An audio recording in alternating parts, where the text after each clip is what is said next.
సరే, ఎట్టకేలకు దేవుని ఎంతగానో స్తుతిస్తున్నాను. ఈ సంవత్సరము మీతో ఉండేదాని కొరకు.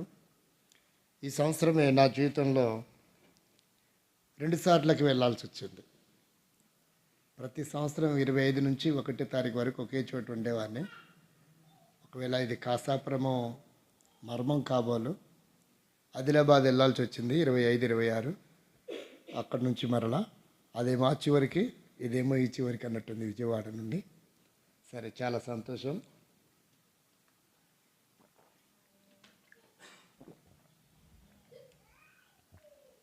బయట ఎవరైనా యవనస్తులు ఉంటే లోపలికి రావడానికి ప్రయత్నం చేయండి. పాటలో ఒక చరణము నాకు ప్రశ్నార్థకంగా అనిపించింది. ఆ ప్రశ్న మనం ఒకసారి వేసుకుంటే బాగుంటుంది అనిపిస్తుంది. ప్రశ్న ఏంటంటే, దేవుడు ఆదామవ్వల్ని ఎక్కడుంచాడు?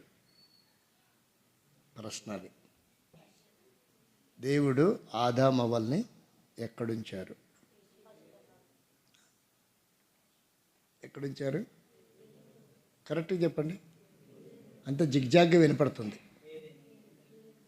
ఏదేని తోటలు అనే వాళ్ళందరూ చేతులు ఎత్తండి.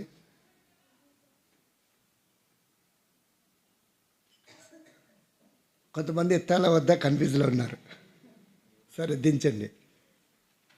ఏదేని తోటలో కాదు అనే వాళ్ళు చేతులు ఎత్తండి.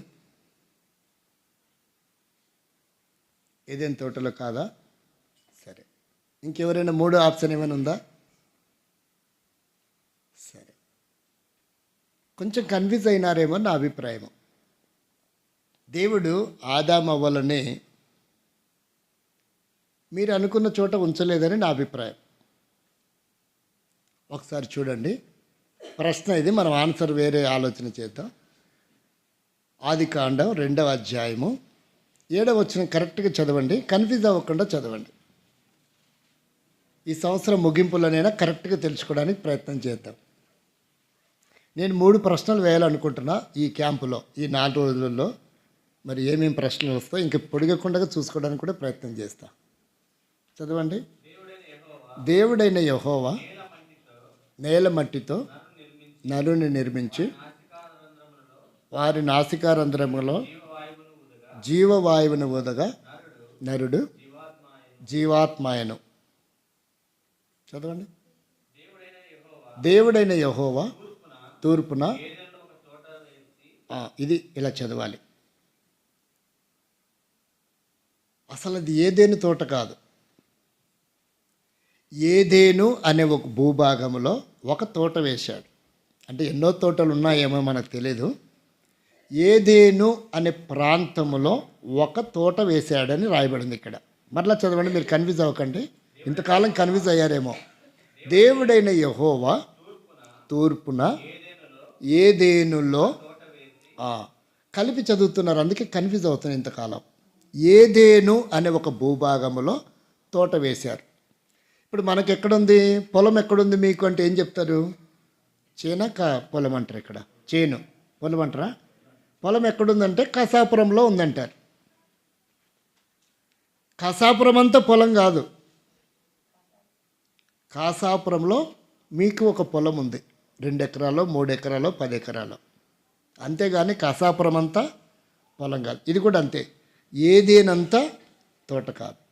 ఏదేనులో ఒక తోట. ఒకటి అని మెన్షన్ చేశాడంటే ఇంకా వేరే తోటలు కూడా ఉండొచ్చు. వేరే తోటలు అంటే ఏంటివి? భూమి మొలిపించునుగాక అంటే మొలిచాయి. అవన్నీ దేవుడు వేసిన తోట కాదు. వాటిలో స్పెసిఫిక్ ప్రత్యేకంగా ఒక తోటను వేసాడు కాబట్టి ఇది తోట. వారిని ఎక్కడ పెట్టాడు? మీరు ఇంకా కన్ఫ్యూజ్ అవ్వటానికి చాలా బోధలు విన్నారు ఇప్పటి వరకు. పెద్ద పెద్ద ఫిలాసఫీస్, పిహెచ్డీ చేసిన వాళ్ళు కూడా వచ్చారు. తర్వాత సైంటిస్టులు కూడా బోధలు వినుండొచ్చు మీరు. కానీ కన్ఫ్యూజ్ అయ్యి ఉండొచ్చు ఏమో వాళ్ళు కూడా అనుకుంటున్నా. వారిని తప్పు పట్టేంత లేదు మనకి. నేను ఇంకా నేర్చుకోవాల్సిన వాడిని. 3వ అధ్యాయం దగ్గరికి రండి. 8వ వచనం చదవండి, 9వ వచనం చదవండి. కన్ఫ్యూజ్ అవ్వకుండా ఉండటానికి చదివిస్తున్నా. 3వ అధ్యాయము 8వ వచనం చదవండి. చల్లపూటను ఆదామును అతని భార్యయు ఇక్కడికి వచ్చేవరకు ఏమైంది? ఎగ్జాక్ట్గా ఉందా లేదా? తోట అంటే ఆదాము వాళ్ళు ఎక్కడ పెట్టాడు దేవుడు? తోటలో ఉంచాడు. తోటలో సంచరించుచున్నప్పుడు ఏదేని తోటలో కాదు, మరి గుర్తుపెట్టుకోండి. ఇంతకాలం కన్ఫ్యూజ్ అయినారు. అంటే బోధలు అలాగే చేశారు, విన్నవాళ్ళు కూడా అలాగే విన్నారు. తోటలో సంచరించుచున్నప్పుడు దేవుడు వచ్చాడంట. 9వ వచనం కూడా చదవండి. దేవుడైన యెహోవా ఆదామును పిలిచి నీవెక్కడున్నావని అందుకతడు నేను తోటలో. క్లియర్ అయిందా? ఇంకేమైనా సస్పెండ్ డౌట్ ఉందా? క్లియర్ అయింది కదా? ఎవరు కన్ఫ్యూజ్ అవ్వరు. కన్ఫ్యూజ్ అవ్వకుండా ఉంచడమే నా ఉద్దేశం. బాగా చదువుకున్న వాళ్ళు ఎక్కువ కన్ఫ్యూజ్ అవుతారు. అందుకే కాబోలు నాకు దేవుడు చదువు లేకుండా పెట్టాడు. వాళ్ళు కన్ఫ్యూజ్ అవుతారా బాబు, నువ్వైతే కన్ఫ్యూజ్ అవ్వ మాకు అన్నట్టు. అంటే దేవుడు తోటలో వారిని ఉంచాడు. వారిని ఉంచిన తోటలో ఇంకా వేరే ఎవరు ఉండడానికి వీలు లేదు. చివరికి 3వ అధ్యాయం 24వ వచనంలో చూస్తే అక్కడ కూడా ఏం రాయబడిందో చదవండి.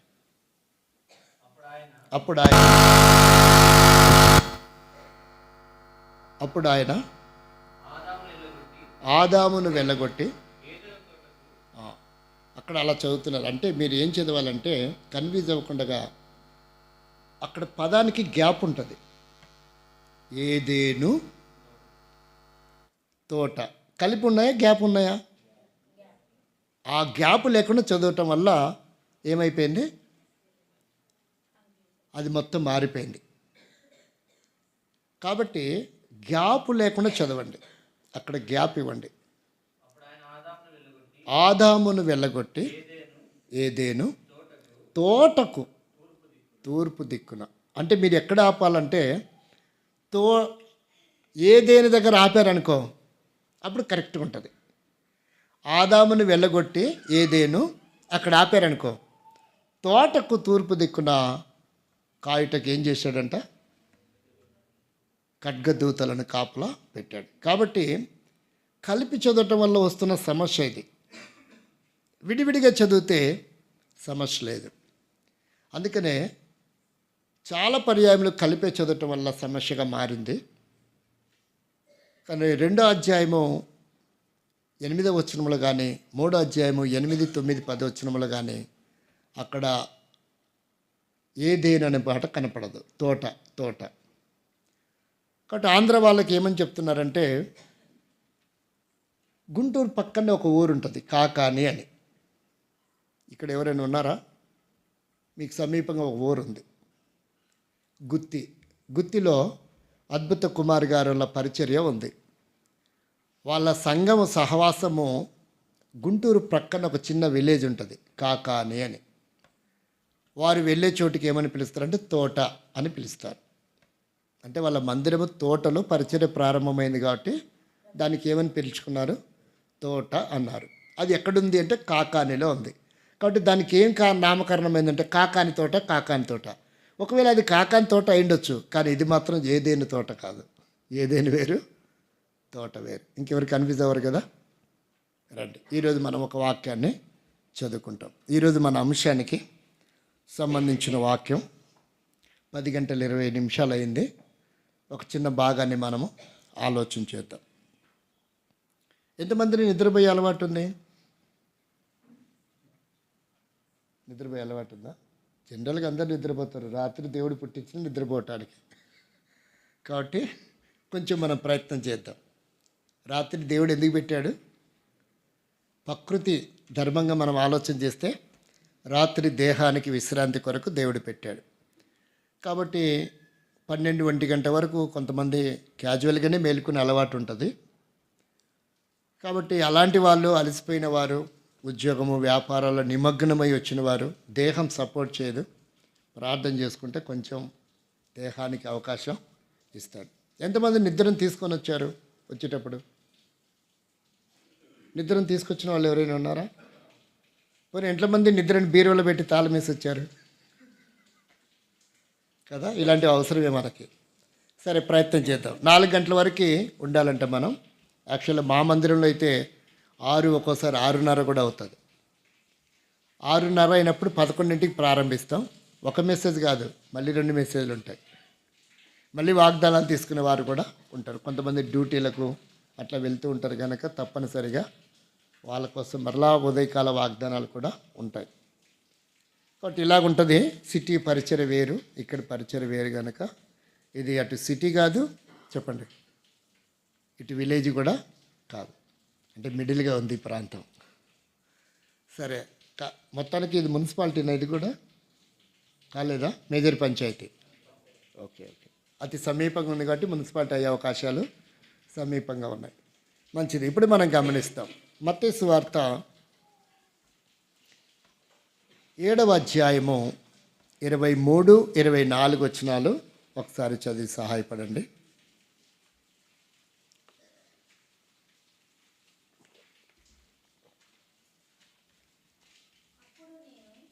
అప్పుడు నేను మిమ్మును ఎన్నడూను ఎరగను, అక్రమము చేయువారులారా నా యొద్ద నుండి పొండని వారితో చెప్పుదును. అక్రమం చేయవారులారా నా యొద్ద నుండి పొమ్మని వారితో చెప్పుదును. 2వ వచనం కూడా చదవండి, తర్వాత వచనం. కాబట్టి ఈ నా మాటలు విని వాటి చొప్పున చేయు ప్రతివాడును బండ మీద తన ఇల్లు కట్టుకొనిన బుద్ధిమంతుని పోలి ఉండును. ప్రభు సహాయం కొరకై చిన్న ప్రార్థన చేసుకుంటాం. ప్రేమగల మా తండ్రి, పరిశుద్ధమైన దేవానికి స్తోత్ర వందనములు. దయా సంకల్పాన్ని బట్టి, కృపను బట్టి ప్రభా, ఈ సంవత్సరం ముగింపు క్షణములలో నీ పాసన్నిధికి రావడానికి బేతేలు కసాపురంలో మీరు ఇచ్చిన అనుకూలతను బట్టి మీకు స్తోత్రం. విడిచి వచ్చిన సంఘములన్నింటినీ అక్కడ నీ పక్షం నిలబడే దాసులను అభిషేకించండి, బలపరిచి నీ నామ మహిమ కొరకు వాడుకొనమని ప్రార్థిస్తున్నాను. దాసులు డానియల్ గారు కూడా వాడుకొనండి. బేర్షుబా ప్రభా, మరి కడపలో, రాయలసీమలో, ఆంధ్రలో, తెలంగాణలో, హెబ్రోన్లో, ప్రపంచ దేశాలని పక్షం నిలబడే దాసులు అభిషేకించి నీ నా మహిమ కొరకు వాడుకొనండి. ఇంతవరకు మీ సన్నిధి మాతో ఉంచినందుకు కొరకే స్తుతిస్తున్నాం. ఇది మొదలుకొని ప్రభా, మరి సంవత్సర ముగింపు, నూతన సంవత్సర పరిచయం అంతట్లో సహాయపడండి. చేరుచిన నీ ప్రేమైన పిల్లల్ని మీరు బలపరిచి ధైర్యపరచండి. శరీర బలహీనత, అస్వస్థత, అనారోగ్యం ప్రభా, మరి ఇలాంటి బలహీనతలన్నిటి నుంచి విడిపించండి. నీ సన్నిధిలో ఓపికతో కూర్చోగలగటానికి సహాయపడండి ప్రభా. మరి వారి వర్తమానం విని ఆత్మీయమైన క్షేమం పొందేటట్టు సహాయపడండి. నిష్ప్రయోజకుని దాసుని మరుగుపరిచి మీరు మాట్లాడి మహిం పొందండి. చదువుకున్న లేఖనం మీ చేతికి అప్పగిస్తున్నాం, విరిచి మాకు వడ్డించండి. ఆత్మీయమైన క్షేమం పొందటానికి సహాయపడండి. సరైన ఒప్పుకోలు ఈ సంవత్సరం ముగింపులో చేసుకోవటానికి సహాయపడండి. నూతన సంవత్సరం కొరకు మమ్మల్ని సిద్ధపరచమని వ్యక్తిగత వాగ్దానం, కుటుంబ వాగ్దానం, సంఘ వాగ్దానం, సార్వత్రిక సంఘ వాగ్దానాన్ని జ్ఞాపకం చేసుకుంటున్నాం. సహాయం చేయి. కనపడని శక్తుల ప్రభావం నజరుడైన యేసునామములో బంధిస్తున్నాం. సమస్త మర్యాదగా క్రమంగా జరిగించి మీరే మహిమ పొందమని. శరీర బలహీనతలు ప్రభా, మరి షుగరు, బీపీ, థైరాయిడ్, ఆయా రకాల శరీర బలహీనతలు ఉన్నవారు, చంటి పిల్ల తల్లులను, వృద్ధులను, పిల్లలను మీరు జ్ఞాపకం చేసుకోమని సంధికి అప్పగించుకుంటూ వందనాలు చెల్లిస్తూ స్తుతిస్తూ యేసుక్రీస్తు నామంలో ప్రార్థించి వేడుకొనిచున్నాం తండ్రి, ఆమేన్. ఈ రాత్రి కాలము మన ఒప్పుకోలు ఇక్కడ ఆల్నైట్ ప్రార్థన జరుగుతుందా? జరగదా? సరే.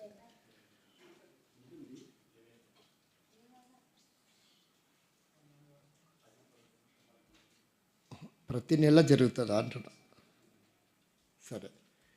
సంవత్సరానికి అధికారపూర్వకంగా మనం ఎన్నిసార్లు ఒప్పుకుంటాం? ఎవరికైనా కరెక్ట్ గుర్తుందా? లేదా ఎన్నిసార్లు పరీక్షించుకుంటాం మనల్ని మనం?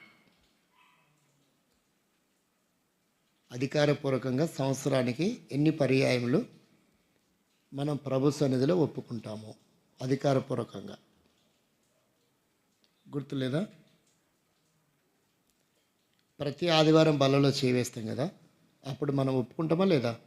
పరీక్షించుకోవడం అంటే ఒప్పుకోవడమే. అంటే దాదాపుగా సంవత్సరానికి 65 పర్యాయములు మనం ఒప్పుకుంటాం అధికారపూర్వకంగా. అంటే 52 ఆదివారాలు, 12 ఆల్ నైట్లు, అంటే నెలకు ఒక ఆల్ నైట్ ఉంటే అవి ఒక 12, 52 12 ఎన్ని అయినాయి? 64 అయినాయి. 64 వాచ్ నైట్ రోజు ఒప్పుకోలు మొత్తం ఎన్ని అయినాయి? ఒక సంవత్సరానికి 65 ఒప్పుకోళ్ళు మనం చేసుకుంటాం. నా అభిప్రాయం ఏంటంటే, మన దగ్గర 130 తప్పిదములు ఉన్నాయనుకోండి, మనం 2 సంవత్సరాలు ఒప్పుకుంటే ఇంకా ఒక్కటి కూడా మన జీవితంలో ఉండాలా ఉండకూడదా? ఉండకూడదు. అది ఒప్పుకోవడం అంటే. ఒకవేళ మన జీవితంలో 200 చెప్పండి 60 ఉన్నాయనుకోండి, 4 సంవత్సరాలు అయితే సరిపోతుంది. కానీ మనం జీవితకాలం అంతా ఒప్పుకుంటున్నాం. అదే దేవునికి అంగీకారమైన విషయం కాదు. అంటే మనం ఒప్పుకుంటున్నాం, మరలా దాన్నే కొనసాగిస్తున్నాం. దాన్ని ఇంక ఒప్పుకున్నట్టు కాదు. దాన్ని ఒప్పుకున్నట్టు కాదా? ఒకవేళ ఈ మైక్ ఉంది, ఈ మైకు నేను వెళ్ళిపోయేటప్పుడు జోలో వేసుకొని వెళ్ళిపోయాను అనుకోండి. ఎత్తుకుంటూ ఉన్నారు ఇక్కడ. ఎత్తుకుంటూ ఉంటే ఒక అబ్బాయి చెప్పాడు, ఆ విజయవాడ అబ్బాయి వచ్చాడు కదా, బహుశా వాడే తీసుకొని పోయి ఉంటాడేమో అని. ఎవరికి డౌట్ రాలా, ఆయన ఎందుకు తీసుకెళ్ళింటాడు. ఒకడికి వచ్చింది, ఇదో వీళ్ళలాంటి వాడికి, ఒకసారి కనుక్కోండి అన్నారు. ఇప్పుడు ఫోన్ చేయలేదు, మొత్తానికి ఎతికారు, మొహమాటంతో అడిగారు. అడగకముందే నేనేమన్నంటే, అన్న మీ దగ్గర నేను పొరపాటుగా బైక్ తీసి జోబులు వేసుకొని వచ్చాను అన్నాను. అది ఒప్పుకున్నట్ట? దాన్ని తిరిగి చెల్లించినప్పుడు నేను ఒప్పుకున్నట్టు. అది చెల్లించలేదనుకోండి, అది ఒప్పుకున్నట్టు కాదు. కాబట్టి మన ఒప్పుకోలు కూడా అది మన జీవితం నుంచి పోవాలి, అప్పుడు ఒప్పుకున్నట్టు. అది పోలేదనుకో, మనం ఒప్పుకున్నట్టు కాదు. కొంతమంది ఒప్పుకుంటారు, మీరు ఎలా ఒప్పుకుంటారో నాకు తెలియదు, ఈరోజు పరిశీలించాలనుకుంటున్నా. కొంతమంది ఏమైనా ఒప్పుకుంటారంటే, ప్రభువా నేనేమైనా పాపం చేసింటే, అంటే దేవునికే ఫజిల్ అనమాట, నేను చేసింటే నువ్వు చూసింటే క్షమించు. అది కాదు, ఒప్పుకోదు. ప్రభువా నేను చేశాను, నేను పలానాటి వ్యక్తినే, ఆ లక్షణాలు నాలో ఉన్నాయి కాబట్టి నేను చేశాను, నన్ను క్షమించు, నూతనపరచు. ఇక మీద నూతన సంవత్సరంలో అది నా జీవితంలో అధికారపూర్వకంగా పని చేయకుండా చెయ్యి, దాని నుంచి నన్ను కాపాడు, అది మరలా నేను చేయకుండా నన్ను సంరక్షించు. అది ఒప్పుకోవడం అంటే. ఒకవేళ నేను చేసింటే ప్రభా నువ్వు చూసింటే, ఆయన ఫజిల్ ఆడ, ఆయన చూడడా, రహస్యం ఏమైనా ఉందా ఆయనకి? కాబట్టి అలాంటిది ఒప్పుకోలు కాదు. ఫలాంది నేను చేశాను ప్రభా, నా జీవితంలో ఉంది కాబట్టి నన్ను క్షమించు, నూతన సంవత్సరంలో నూతనంగా ఉండేలాగా నాకు సహాయం చేయి అని మనము దేవుణ్ణి అడగాలి. అది మనము ఒప్పుకున్నట్టు. కాబట్టి ఒప్పుకోవాలనేది కూడా చాలా కరెక్ట్గా ఉండాలి. ఏ విషయమైతే అది, వర్తమానం అంతా ఒప్పుకోకూడదు. ఆ వర్తమానంలో మన జీవితంలో ఏ బలహీనత ఉందో దాన్ని ఒప్పుకొని విడిచిపెట్టాలి. అప్పుడు మనం ఎక్కువ మందికి అవకాశం ఇచ్చిన వాళ్ళం కూడా అవుతాం. గుర్తుపెట్టుకోండి, ఏదైతే ఒప్పుకున్నామో, మనం ఒప్పుకుంటున్నప్పుడు ప్రక్కన వాళ్ళు కూడా గమనిస్తున్నారు. అది మరలా మనం రిపీట్గా చేస్తున్నామా, కొనసాగిస్తున్నామా, అది మన జీవితం నుంచి సంపూర్ణంగా తొలగిపోయిందా కూడా గమనిస్తారు.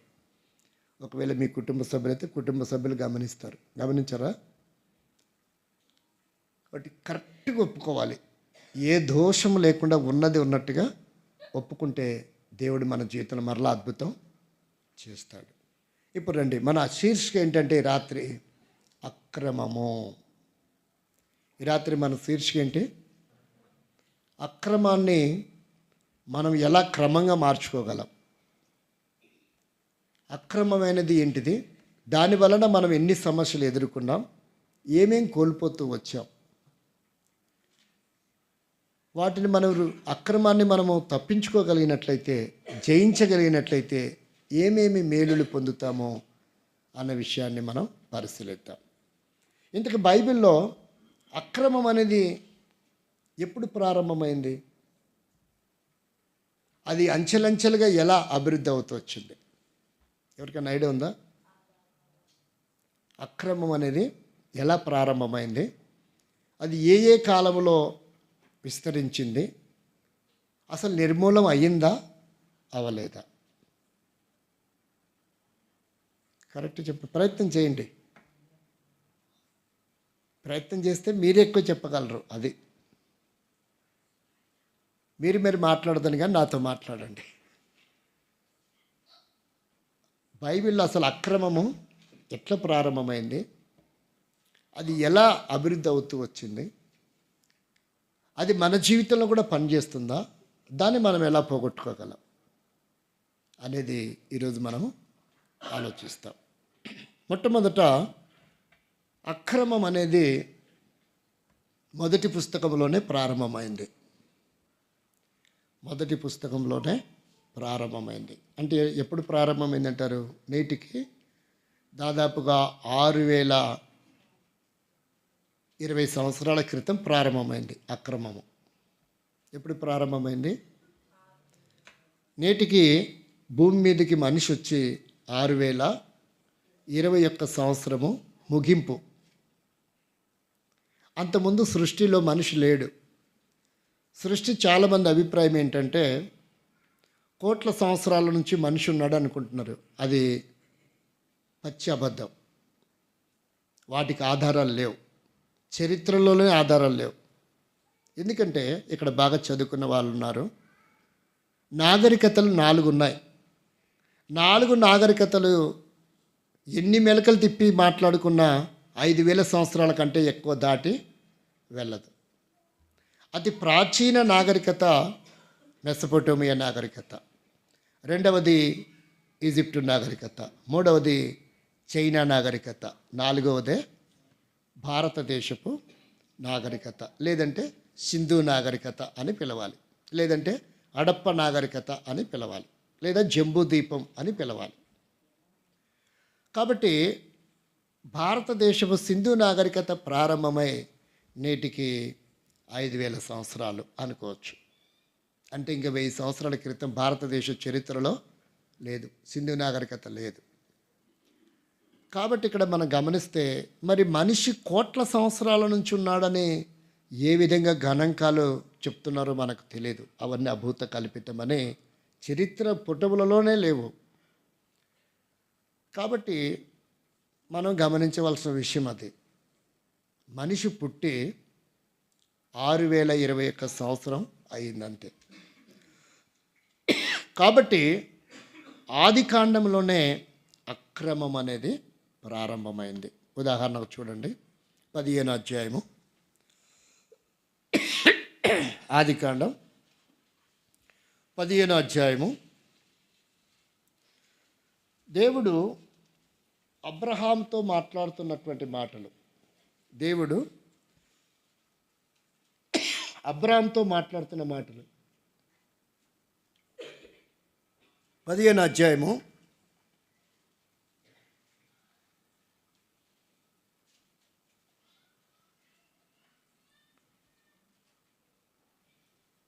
చదవండి. 15-16 వచనాలు. అమోరీల అక్రమము ఇంకను సంపూర్ణము కాలేదు. ఇంకను సంపూర్ణము కాలేదు. ఎవరిదంట? అమోరీల అక్రమము. అంటే దేవుడు ఏమని చెప్తున్నాడు? ఎవరితో చెప్తున్నాడు ఈ మాటలు? ఆదాముతో చెప్తున్నాడు. ఏమని? నీ సంతానము, ఏమని చెప్తున్నాడు? ప్రస్తుతం ఎక్కడున్నారు? కనానులో ఉన్నారు. ప్రస్తుతం ఎక్కడున్నారు అబ్రాము? కనానులో ఉన్నాడు. అయితే వారు అవిధేయతను బట్టి, అక్రమాన్ని బట్టి తమది కాని దేశంలో, ఏమని చెప్తూ వచ్చాడు? తమది కాని దేశంలో ఎంతకాలం ఉంటారంట? చదవండి. వారు 400 ఏండ్లు వీరిని శ్రమ పెట్టుదురు. వీరు ఎవరికి దాసులవుదురో ఆ జనమునకు నేనే తీర్పు తీర్చుదును. తర్వాత వారు మిక్కిలి ఆస్తితో బయలుదేరి వచ్చేదరు. మిక్కిలి ఆస్తితో వారు బయలుదేరి వస్తారు. ఎన్ని సంవత్సరాల తర్వాత అంట? వారు రావాలంటే ఏం జరగాలంట? అమోరీల అక్రమము ఏమవ్వాలి? సంపూర్ణం అవ్వాలి. కాబట్టి ఇక్కడ మనం గమనిస్తే ఈ అక్రమము ఎప్పుడు ప్రారంభమైందంటే జల ప్రళయము ముందు. ఇది ఎప్పుడు ప్రారంభమైంది? జల ప్రళయానికి ముందు. ఎందుకు అంటే మానవుల అవిధేయత, అక్రమము అది విస్తరించింది. దేవుడు దాని గురించి ఎప్పుడు ఆలోచించలేదు. అలా జరుగుతుంది, ఈ విశ్వమంతా అక్రమంతో నింపబడుతుంది అని దేవునికి ఆలోచన లేనే లేదు. అయితే అక్రమంతో నింపడానికి ఈ లోకంలో ఉన్నటువంటి ఈ లోకాధికారి సాతానుడు దేవుని సంకల్పాన్ని అక్రమంతో ఏం చేస్తూ వచ్చాడు? నింపుతూ వచ్చాడు. కాబట్టి దేవుడు ఆలోచించాడు. అంటే మనల్ని పుట్టించినప్పుడు ఎలా పుట్టించాడు? ఒకసారి చదవండి. ప్రసంగి గ్రంథం 7వ అధ్యాయము 29వ వచనం. ప్రసంగి గ్రంథం 7వ అధ్యాయము 29వ వచనం. ప్రసంగి గ్రంథం 7వ అధ్యాయము 29వ వచనం. ఇది ఒకటి మాత్రము నేను కనుగొంటిని, ఏమనగా దేవుడు నరులను యథార్థవంతులుగా పుట్టించును కానీ వారు వివిధమైన తంత్రములు కల్పించుకొని ఉన్నారు. చదవండి. వివిధమైన తంత్రములు కల్పించుకొనుట వలన పవిత్రంగా ఉండవలసినటువంటి ప్రజలు ఏమైతే వచ్చారు? అక్రమకారులుగా చేయబడుతూ వచ్చారు.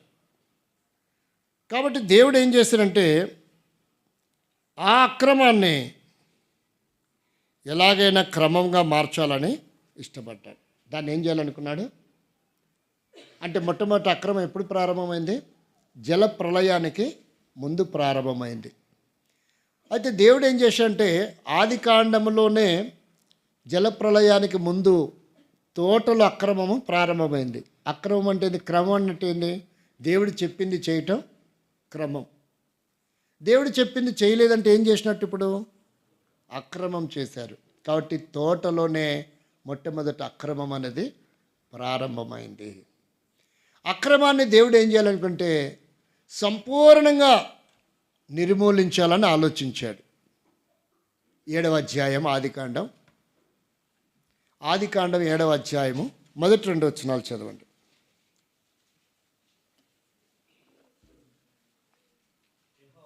యెహోవా ఈ తరము వారిలో నీవే నా ఎదుట నీతిమంతుడవైండుట చూచుదుని కనుక నీవును నీ ఇంటి వారును ఓడలో ప్రవేశించుడి. పవిత్ర జంతువులలో ప్రతి జాతి కాబట్టి ఇక్కడ చూస్తే జలప్రళయం ఎందుకు వచ్చింది అని ఆలోచిస్తే అక్రమాన్ని నిర్మూలం చేయటానికి దేవుడు ఏం చేసుకొచ్చాడు? ప్రకృతిలోనికి, సృష్టిలోనికి జలప్రళయాన్ని అనుమతిచ్చాడు. అవునంటారా కాదా? ఇప్పుడు నోవాహు కుటుంబంతో ఏమని నిబంధన చేస్తున్నాడు? ఇప్పటి వరకు ఉన్నటువంటి అక్రమాన్ని నేను తుడిచివేసి నీ కుటుంబం ద్వారా మరలా క్రమబద్ధమైనటువంటి సృష్టిని కలగ చేయాలనుకున్నాను అన్నట్టుగా దేవుడు నోవాహుతో సంభాషణ చేస్తున్నట్టుగా ఈ వాక్యం మనకు అర్థమవుతుంది. ఇప్పుడు రెండో ప్రశ్న వేసుకోవాలి. జలప్రళయం వచ్చింది, సృష్టిలో ఉన్నటువంటి మానవ కోటి అంతా ఏమైపోయినారు? లయమైపోతూ వచ్చారు. ఇప్పుడు 8 మంది మాత్రం మిగిలారు. మనుషుల గురించి మాట్లాడుతున్నాం. సృష్టిలో ముఖ్యం ఎవరు అంటే మనిషి ముఖ్యమైన వాడు. ఇప్పుడు ఈ సృష్టిలో ఎంతమంది మిగిలారు? 8 మంది మిగిలారు. ఈ 8 మంది ద్వారా ఈరోజు వరకు అక్రమం అనేది భూమి మీద లేకుండా ఉండాలని దేవుడు ఏం చేశాడు, ఆలోచించి అప్పటి వరకు ఉన్నటువంటి సమస్తాన్ని జలప్రలయంలో ముంచివేస్తూ వచ్చాడు. జలప్రలయంలో ముంచివేయబడుతూ వచ్చాడు. ఇప్పుడు జలప్రలయంలో నీరు భూమి మీద ఎంతకాలం ఉంది? ఇది రెండో ప్రశ్న. జలప్రలయం వచ్చింది, భూమి మీద నీరు ఎంతకాలం వరకు ఉంది? ఎంతకాలం సంపూర్ణంగా ఎండిపోయినాయి నీరు? ఎవరు చెప్తారు కరెక్ట్గా? భూమి మీద నీరు ఎంతకాలానికి సంపూర్ణంగా ఇంకిపోయినాయి, లేదా ఎండిపోయినాయి, లేదా ఆరిపోయినాయి? చూసి చెప్తారా, చూడకుండా చెప్తారా? కొన్ని చూసి చెప్పండి, ఒక నిమిషం చూడండి. 120 దినములు. ఇంకా ఎనిబడి ప్రయత్నం చేయండి త్వరగా. సిస్టర్స్ ఎవరు చెప్పరా?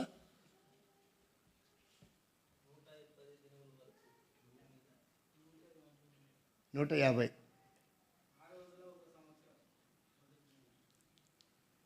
భూమి నీళ్ళు ఇంకిపోయింది టోటల్గా. ఎన్ని దినాల వరకు కనపడుతుంది, ఎన్ని దినాల తర్వాత ఇంకిపోయినాయి? సరే, పెన్ను పేపర్ తీసుకోండి. భూమి మీద నీరు 1 సంవత్సరం 10 రోజుల తర్వాత ఇంకిపోయినవి. అప్పుడప్పుడు నేను మ్యాథ్స్ ఆల్జిబ్రా మా పంతులను అవుతుంటా, లెక్కల మాస్టర్ అవుతాను అన్నట్టు. ఒకసారి చదవండి. 8వ అధ్యాయము ఆదికాండం 13, 14 వచనాలు చదవండి. అక్కడ ఉన్న ఫిగరు మీరు పెన్ను పేపర్ మీద వేసుకోండి పెన్తో. తర్వాత చదవండి 13, 14 వచనాలు. మరియు 601వ సంవత్సరం మొదటి నెల తొలి దినమున ఇంకిపోయిను. నోవాహు చూచినప్పుడు నేల ఆరి ఉండెను. 2వ నెల. ఇప్పుడు ఇలా వేసుకోండి, 27-2-601 అని వేసుకోండి. అంటే 13వ వచనంలో 601వ సంవత్సరం చూపిస్తుంది. 14వ వచనంలో 27వ రోజు 2వ నెల చూపిస్తుంది. అందుకనే 27వ తారీఖు 2వ నెల 601వ సంవత్సరం వేసుకోండి. ఇప్పుడు 7వ అధ్యాయం 11వ వచనం చదవండి. 7వ అధ్యాయం 11వ వచనం. నోవాహు వయసు యొక్క 600 సంవత్సరము 2వ నెల. ఇప్పుడు లెక్కేసుకోండి, 17-2-600 వేసుకొని లెక్కేస్తే తీసేస్తే 1 సంవత్సరం 10 రోజులు నీరు భూమి మీద కనపడింది. లెక్క సరిపోయిందా? 120, 150, 170 అనే సంగతి మర్చిపోండి. ఇంకా ఎవడికి హేతు కలిగేటట్లు మనం అవకాశం ఇవ్వకూడదు. తల బండినోడు వచ్చినా మన దగ్గర తల దించుకొని వెళ్ళిపోవాలి. క్రైస్తవుడి దగ్గర ఉన్నంత సబ్జెక్టు ప్రపంచంలో ఇంకెవడి దగ్గర ఉండకూడదు. కాబట్టి భూమి మీద నీరు సంపూర్ణంగా, అంటే వచ్చిన రోజేమో 600 సంవత్సరం 2వ నెల 17వ తారీఖు వచ్చినాయి. ఇంకిపోయిన రోజు ఎప్పుడంటే 601వ సంవత్సరం 2వ నెల 27వ తారీఖున. కాబట్టి 1 సంవత్సరము 10 రోజులు భూమి మీద నీరు సంపూర్ణంగా ఇంకిపోయినాయి. ఇంకా ఎవరు తప్పుడు బోధ చేసినా వెనకండి. ఒకవేళ బోధ తప్పుడు చేస్తే చొక్కబట్టి లాగి అడగకండి. దిగిన తర్వాత, బ్రదర్ ఇక్కడ వాక్యం ఇలా ఉంది, మీరు కొంచెం కన్ఫ్యూజ్ అయినారేమో, అలా జ్ఞానంగా మాట్లాడి వారిని కూడా సవరించండి. అది మంచిది. కాబట్టి వాక్యంలో బహు జాగ్రత్తగా మనం చదవాలి. ఒకే చోట ఆన్సర్ ఎప్పుడు ఉండదు. కాబట్టి మనం చాలా జాగ్రత్తగా ఆలోచన చేస్తే వాక్యం అనేది మనకు స్పష్టంగా అర్థమవుతుంది. ఎవరెవరు వాళ్ళు చెప్పారు కదా, అంతటి మేధావి చెప్తే తప్పు ఉంటుందా అని అనుకోబోకండి. తను కూడా మనిషే. ఎంతటి మేధావైనా ఎవరు మనిషి. తొందరపాటు పడి ఉండొచ్చు, ఏదో తనకు తెలిసింది చెప్పిండొచ్చు, ఎక్కడో చెప్పిండొచ్చు, వినింది అలా కూడా జరిగి ఉండొచ్చు. కాబట్టి చదువు వచ్చిన వాళ్ళు ముఖ్యంగా, చదువు రాని నాకు లాంటి వాళ్ళ సంగతి పక్కన పెట్టండి. ఏదో చెప్తూ ఉంటాం, వెళ్ళిపోతూ ఉంటాం. చదువు వచ్చిన వాళ్ళు చాలా జాగ్రత్తగా బైబిల్ని కామా, పులి స్టాపు, ఆచారార్థం గుర్తు, పదములు, గ్యాపులు అన్నీ కూడా చూసి జాగ్రత్తగా చదివితేనే వాక్యం బాగా అర్థమవుతుంది. కాబట్టి తోటలో అక్రమం ప్రారంభమైతే జలప్రలయం తర్వాత అక్రమమే లేకుండా ఉంచాలని దేవుడు ఆలోచించాడు. కానీ జలప్రలయం తర్వాత కూడా 15వ అధ్యాయం ఆదికాండం, జలప్రలయం ముందా జలప్రలయం తర్వాతనా? జలప్రలయం తర్వాత కూడా మరలా ఏమైందంట? అక్రమము ప్రారంభమైంది. ఇప్పుడు దేవునికి ఎంత బాధ ఉంటుందో చూడండి. ఒక్కసారి గృహిణి అంటే ఇంట్లో కుటుంబ యజమానురాలు ఇల్లంతా ఊడ్చిందనుకో, పిల్లలు మళ్ళీ కాగితాలు చింపి చికాకు చేస్తే ఆహా ఎంత మంచి పిల్లలో అనుకుంటుందా? చెప్పరే? అసలు ఈ పిల్లలు పుట్టకపోయినా బాగుండేది అనిపిస్తుందా లేదా? కాసేపు అనిపిస్తుంది. కాసేపు కడిగిందే కడిగి, తుడిచిందే తుడిచి వాళ్ళు ఎంత రిస్క్ తీసుకుంటుంటారో. అక్కడ గ్లాసు, ప్లేట్ అవన్నీ ఎత్తి పెడతా ఉంటే ప్రతి ఇంట్లో ఉండే విషయాలు ఇవి. ఈ ఇంట్లో ఉండవు అనకూడదు. మరి మా ఇంట్లో ఉండవా? మా ఇంట్లో చాలా కోపం నాకు. ఇలా ఇంట్లోకి వెళ్ళంగానే ఎక్కడక్కడ కరెక్ట్గా ఉండాలా. నా రూల్స్ అంతా మిలిటరీ రూల్స్ లాగా ఉండాలా. ఇక్కడ బ్లాటిల్ తీస్తే ఇక్కడే పెట్టాలా, నా పద్ధతి. నా వస్తువులు అయితే ముఖ్యంగా ఎక్కడ పెట్టిన వస్తువు అక్కడే ఉండాలా. 20 ఏళ్ళ తర్వాత నీ ఆ పలాని వస్తువు కనపడలేదు ఎక్కడుందంటే ఇక్కడుండి కూడా ఆ వస్తువు అక్కడ ఉంటుంది చూడండి అని చెప్తా. కాబట్టి అది అక్కడే ఉంటుంది. కొంతమంది ప్రతిదీ ఎత్తుకోవడమే. ఇంకా వంటగదులు అయితే ఇంకా మారుస్తూనే ఉంటారు. ఇంకా వాళ్ళు ఎంత టెన్షన్ పడతారో. విజయవాడలో ఒక అక్క కాఫీ ఇస్తా, ఆమె ఏం చేసిందంటే పంచదార అంటే ఇక్కడ ఏమంటారు చక్కెరకు బదులుగా సర్ఫ్ వేసింది ఆమె. సర్ఫ్ వేసి స్పూన్ వేసి తిప్పుతూ ఉంటే ఆమె అనుకుంటుంది ఆహా పాలు ఎంత చిక్కయో, ఏమొస్తుందంట నురుగు వస్తూ ఉంది అనుకుంటుంది. ఇట్లా తిప్పుతూ ఉంటే ఏమవుతుంది? అది నురుగు వస్తూ ఉంది. మహాతల్లికి జలుబు చేసింది. ఏమంటారు ఇక్కడ జలుబు అంటే? పరిశ్రమ. ఆమెకు స్మెల్ తెలియట్లా. సర్ఫ్ వాసన తిప్పుతుంటే తెలుస్తుందో తెలీదా? ఆమెకు తెలియడం లేదు. ఆమె అనుకునే పాలు ఎంత మంచివి ఇచ్చినాడు అనుకుంటుంది. కానీ అది తాగకపోతే ఫస్ట్ వాళ్ళ ఆయనే తాగినాడు.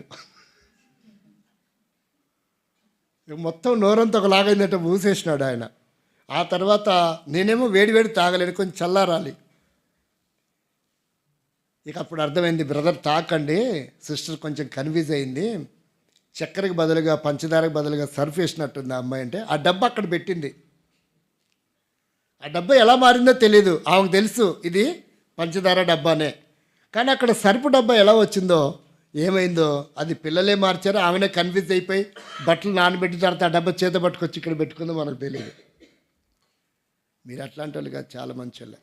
అట్లాంటి మిస్టేక్లు జరగవు. కాబట్టి ఇక్కడ చూస్తే దేవుడికి ఎంతో బాధ కలిగింది. సృష్టి మొత్తాన్ని ఏం చేయాల్సి వచ్చింది? అక్రమాన్ని తీసేయడానికి సృష్టి మొత్తాన్ని జలప్రలయంలో ముంచేస్తూ వస్తే మరలా అక్రమం ప్రారంభమైంది. మరలా ఏమైంది? మరలా అక్రమం వచ్చేసింది. అది కూడా మరలా డెవలప్ అవుతూ వచ్చింది. అక్రమము నుంచి సంపూర్ణంగా విడిపించాలని ఇశ్రాయేలీల ప్రజల్ని దేవుడు ఏం చేశాడంటే చివరికి ఎక్కడ తీసుకెళ్ళాడు? కనానుకు తీసుకెళ్ళాడు. ఎక్కడ తీసుకెళ్ళాడు? ఇక అసలు ఇక్కడెక్కడ నా ప్రజలు ఉంటాను వీల్లేదు. ఎక్కడున్నా మరలా ఏమైతేట్టున్నారు? మరలా అక్రమము విస్తరించేటట్లుంది. కాబట్టి ఎలాగైనా అక్రమాన్ని అరికట్టాలా. ఇప్పుడు కూడా అన్ని ప్రభుత్వాలు ఏమరికట్టాలనుకుంటున్నారు? అవినీతిని. అవినీతి అంటే మనం అక్కడ అక్రమం పదం వాడితే కరెక్ట్ కాదేమో. అవినీతి లేదంటే లంచగొండి జీవితాన్ని కరెక్ట్ అవుతుందంటారా? ఏ ప్రభుత్వం వల్ల అయినా అవుతుందా? ఎన్టీ రామారావు గారి కాలంలో మద్యపాన నిషేధం చేయగలిగాడు. అల్లుడు పుణ్యం అంటూ దాన్ని తిరిగి రీఓపెన్ చేశాడు. అంటే ఆయన ఆలోచించాడు మహిళలకి క్షేమం కలిగించాలా. అంటే ఈ రోజులో రూపాయి సంపాదనకి ఆ రోజు సంపాదన చాలా వ్యత్యాసం ఉంది. ఆ రోజు రోజంతా పనిచేస్తే 250 నుంచి 300 వచ్చేటివేమో పురుషునికి. ఈరోజైతే 500 నుంచి 700 రూపాయలు కూడా వచ్చే అవకాశం ఉంది. కాబట్టి అప్పుడు ఆ 150, 200 రూపాయలు కూడా సగం తాగేసి వస్తే సిగరెట్లకు కాస్త ఫ్రెండ్స్కి టీలు టిఫిన్లని త్రాగుడుకని అయిపోతే ఇక ఇంటికి వచ్చేది భార్య పిల్లలు పోషణ కొరకు చాలా కష్టమని ఆలోచించాడు మహానుభావుడు. వీళ్ళకి ఏమైనా మెంటలా ఏంటి?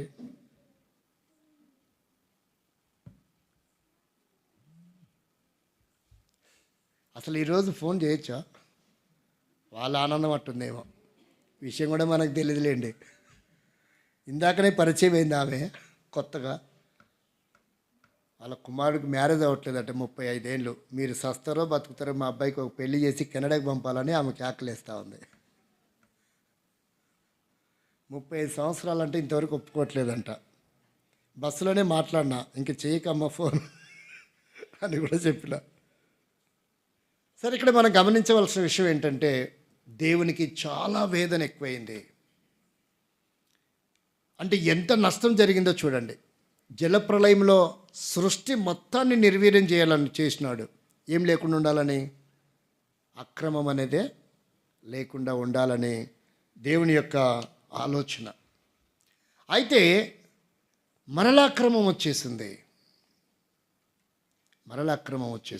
15వ అధ్యాయంకి వచ్చే వరకే అక్రమం మరలా విలయతాండవం ఆడడం ప్రారంభమైంది. ఇప్పుడు దేవుడు ఆలోచించాడు. అందుకని అంటున్నాడు, అమోరీల అక్రమాన్ని, అంటే ఇశ్రాయేలీల ప్రజలు అక్రమం నిర్మూలం కావడానికి ఎన్ని సంవత్సరాలు బానిసలుగా ఉండాల్సి వచ్చింది? 400 సంవత్సరాలు బానిసలుగా ఉండాలి. అంటే అక్రమాన్ని మరలా ఎంతకాలానికి నిర్మూలన చేయాలనుకున్నాడు దేవుడు? కనీసం 400 సంవత్సరాలు. అయినా అక్రమం నిర్మూలమైందంటే అవలేదండి. అక్రమము తిరిగి కనానులో కూడా చేరింది. వీరు ఐగుప్తుని విడిచి ఎక్కడికి చేరారు? కనానుకు వచ్చారు. కనానుకు వచ్చిన తర్వాత కూడా అదే అక్రమము మరలా రిపీట్ అయింది. చూడండి, దేవుని వాక్యంలో చూస్తే 3వసారి చూస్తే జలప్రలయంలో సంపూర్ణం చేసినప్పటికీ కనానులో కూడా అక్రమం వచ్చింది. నెహెమ్యా గ్రంథం 9వ అధ్యాయము 7, 8, 9 వచనాలు చదవండి.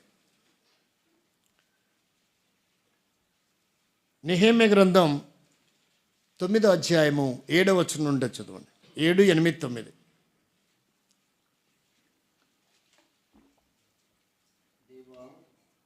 దేవా యెహోవా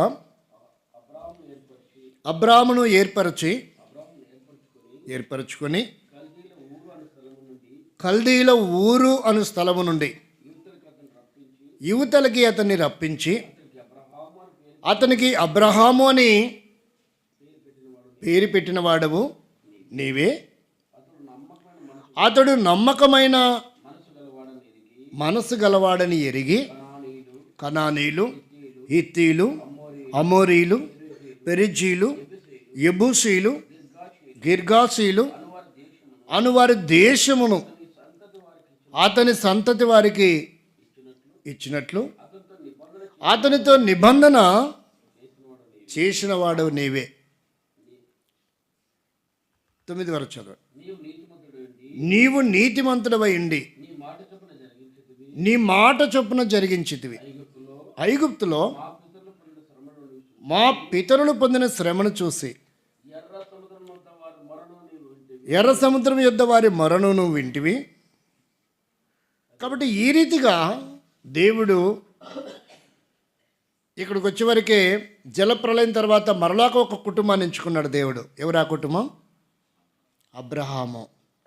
జలప్రలయంలో ఒక కుటుంబాన్ని ఎంచుకున్నాడు నిర్వీర్యం చేయడానికి. ఎవరు ఆ కుటుంబం? నోవాహు. నిర్వీర్యం చేసిన తర్వాత మరలాక్రమం వచ్చింది కనుక ఇప్పుడు మరొక కుటుంబాన్ని దేవుడు ఎంచుకుంటున్నాడు. ఆ కుటుంబం ఎవరు? అబ్రాము. అవతల నుండి యువతలకి అని రాయబడింది. అవతల నుండి యువతలకి అంటే యువతలకి అంటే రక్షింపబడిన జీవితం. అవతలకి అంటే మనం బీసీ అంటాం కదా, ఏడి బీసీ అంటాం. అంటే ఒకప్పటి జీవితం, పాత జీవితం, క్రొత్త జీవితం అని చెప్పుకుంటాం. అలాగే అవతల నుండి యువతలకి అంటే ఒకప్పుడు అతను లోకములో ఉన్న వాటిని సేవించేవాడు అబ్రహాం. యువతలకి దాటాడు అంటే హెబ్రీయుడిగా చేర్చబడుతూ వచ్చాడు. కాబట్టి ఇక్కడ మనం గమనించవలసిన విషయం ఏంటంటే, యువతలకి వచ్చిన తర్వాత ఇంకేమనుకుని ఉంటాడు దేవుడు, అమ్మయ్య ఈ కుటుంబాన్ని ఎంచుకున్నా, ఇంకా ఈ కుటుంబం ద్వారా మరలా భూమి మీదకి ఇంకా అక్రమమే రాకుండా ఈ కుటుంబాన్ని డెవలప్ చేయాలని దేవుడు ఏం చేసింటాడు, ఆలోచించాడు. కానీ ఈ కుటుంబం తర్వాత కూడా మరలా ఏమొచ్చింది, అక్రమము వచ్చింది. ఈ కుటుంబం తర్వాత కూడా ఏమొచ్చింది, అక్రమము వచ్చింది. ఎక్కడొచ్చింది ఒకసారి చూడండి. 2 దినవృత్తాంతములు 33:9. ఈ కుటుంబం నుండి కూడా మరల అక్రమము విస్తరిస్తూ వచ్చింది. 2వ దినవృత్తాంతముల గ్రంథం 33:9. ఈ ప్రకారము మనష్షే యూదా వారిని యెరూషలేము కాపురస్తులను మోసపుచ్చిన వాడై ఇశ్రాయేలీయుల ఎదుట ఉండకుండా యెహోవా నశింపచేసిన అన్యజనుల కంటెను మరీ అక్రమముగా ఏం చేశారంట, ప్రవర్తించేటట్లు చేయడానికి కారకుడవుతూ వచ్చాడు. చూడండి, కనానులో అతి శ్రేష్టమైన భూభాగంలో ఇక ఈ ప్రదేశంలో అక్రమం అనేదే లేకుండా ఉంటుంది. ఎందుకంటే ఇక్కడికి వచ్చింది ఎవరు, అందరూ కూడా అవతల నుండి యువతల కంటే చేర్చబడిన వారే. దేవుని నామమును ఇక ఎవరు అన్యులు లేరు ఇక్కడ, అందరూ దేవుణ్ణి నమ్మిన వారే ఉన్నారు. ఇంకా నమ్మిన వారిలో అక్రమం ఉండదు అనుకున్నాడు దేవుడు. అందరూ నన్ను నమ్మిన వారే కనుక పితరులు కూడా నమ్మారు. పితరులు అంటే ఎవరు, అబ్రహాము, ఇస్సాకు, యాకోబులు. పితరుల దేవుని నమ్మిన వారంటే అంటే తరతరాలుగా ఆ వంశము నిజమైన దేవుణ్ణి పూజించే వంశములే. అయినప్పటికీ ఆ వంశములలో కూడా ఏమొచ్చిందంట, ఇంకా అక్రమం చేయడానికి కారకుడవుతూ వచ్చాడు. ఇది ఎప్పటిది, కనానులో ప్రవేశించిన తర్వాత కూడా మరలా ఏమొచ్చింది, అక్రమము వచ్చింది. ఇప్పుడు దేవుడు ఏం ఆలోచించుంటాడు, ఇక అక్రమం అనేది తొలగించడానికి వీలు అవుతుందా అవదా అనే ఆలోచన దేవునికి కలిగిందా లేదా? అయితే దేవుడు ఆలోచించుంటాడు, ఎలాగైనా ఈ విశ్వంలో మానవ కోటి జీవితంలో అక్రమం లేకుండా చేయాలా అనే దానికి దేవుడు ఆలోచనలు మార్చుకున్నాడు. ఏం మార్చుకున్నాడు, క్రొత్త నిబంధన చేశాడు. ఏ నిబంధన చేశాడు, క్రొత్త నిబంధన. ఇప్పుడు అక్రమము లేకుండా చేయడానికి ఇక్కడ నిబంధన ఏంటంటే, యేసుక్రీస్తు యొక్క రక్తము ద్వారా ఏం చేశాడు, క్రొత్త నిబంధన చేశాడు. క్రొత్త నిబంధన అనే పదము ఎక్కడ కనబడుతుంది మనకు? క్రొత్త నిబంధన అనే పదం ఎక్కడ కనబడుతుంది? అదేంటండి అంత సింపుల్ క్వశ్చన్ వేశారు. మలాకి పత్రిక తీస్తే ఆ పేపర్ ఏముంటుంది, అక్కడ ఏమని ఉంటుంది, క్రొత్త నిబంధన అని ఉంటుంది కదా. అది చాలా ఈజీ క్వశ్చన్ కాదండి. ఇర్మియా గ్రంథం 32:10 చదవండి ఒకసారి. ఇర్మియా గ్రంథంలోనే ఉంది ఒక మాట, ఒకసారి చూద్దాం. అదే రెఫరెన్స్ పక్కన ఏమైనా ఉందో చూద్దాం. ఇర్మియా గ్రంథం 32:10 తర్వాత చదువుతారా?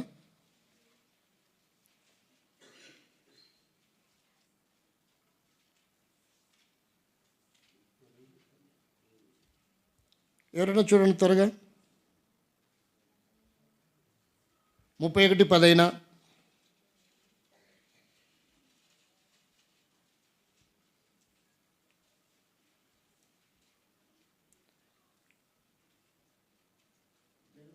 జనులారా యెహోవా మాట వినండి, దూరమైన దీపంలోని వారికి ప్రకటింపుడి. ఆ,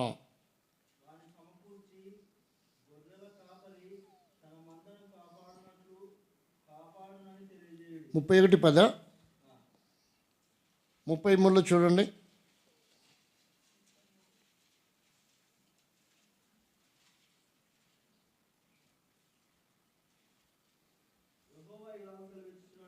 యెహోవా ఇలాగ సెలవిస్తున్నాడు,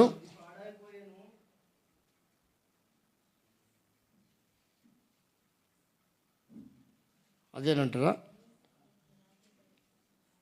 అయితే వెనక్కి రండి.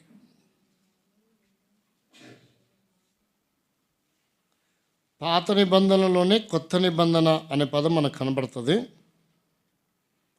అది కూడా ఇర్మియా గ్రంథంలోనే.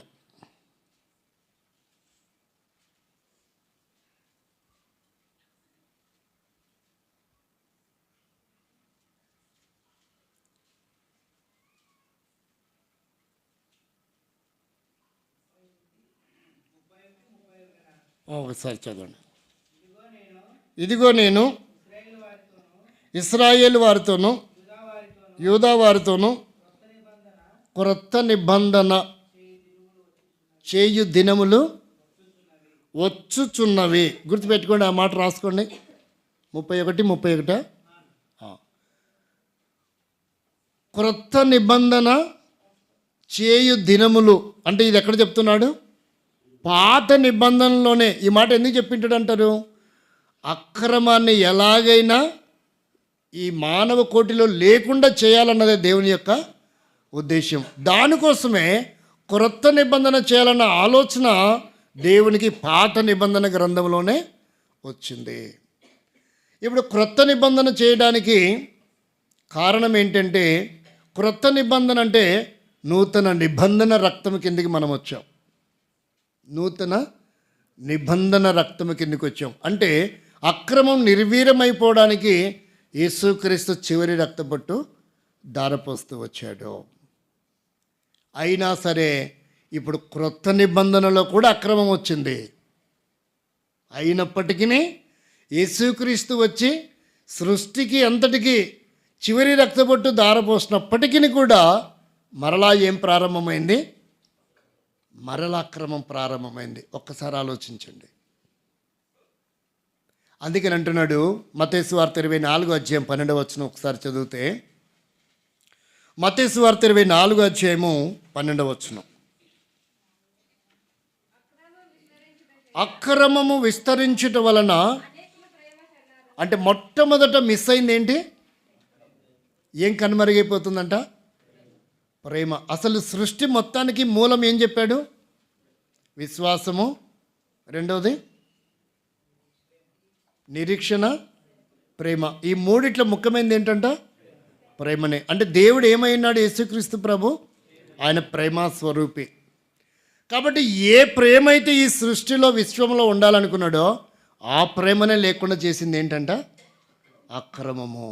అందుకనే అసలు ఈ అక్రమాన్ని గురించి పురాతన కాలం నుండి శాశ్వత కాలం వరకు దేవుడు ఆలోచన చేస్తూనే ఉన్నాడు. ప్రేమైన స్నేహితులారా, మిత్రులారా, ఇంకా ఈనాటికి కూడా నీ జీవితంలో నా జీవితంలో అక్రమము విలయతాండమాడుతూ ఉంది. అది పరిపాలన చేస్తూ ఉంది. వ్యక్తిగత జీవితంలో, కుటుంబ జీవితంలో, విశ్వాస జీవితంలో, మనం పనిచేస్తున్నటువంటి పనుల దగ్గర, అది స్కూల్ అయినా, కాలేజ్ అయినా, కార్యాలయమైనా, ఆఫీస్ అయినా, వ్యవసాయ రంగం, ఎక్కడ చూసినా కూడా ఏం కనపడుతుంది? అక్రమం కనబడుతూనే ఉంది. ఇక తెస్సలోనికే పత్రికలో చూస్తే పౌలు అంటాడు, మీలో అనేకులు ఏ పని చేయకుండా పరుల జోలికి వెళ్ళుచు అక్రమము చేయుచున్నారు. ఇంట్లో పని చేసేవారు చేస్తూ ఉంటారు. ఆ పని చేసిన పనిని మెచ్చుకోవడం కాదు, కానీ ఖాళీగా ఉండేవారు పని చేసిన వారి మీద మరలా ఏం చేస్తుంటారు? అదనపు పని వారికి అప్పగించి దూషించి హేళన కూడా చేస్తుంటారు. ఇట్లాంటి పని అసలు నేను ఎప్పుడు చేశానో తెలుసా? అప్పుడు సంగతి ఇప్పుడు అవసరమా? బైబిల్ ఏం చెప్తుందో తెలుసా అండి? ఎప్పుడుదో సంగతి చెప్పదు బైబిలు. ఈ క్షణం, ప్రజెంటు, ఇప్పుడు, ఈ క్షణమే.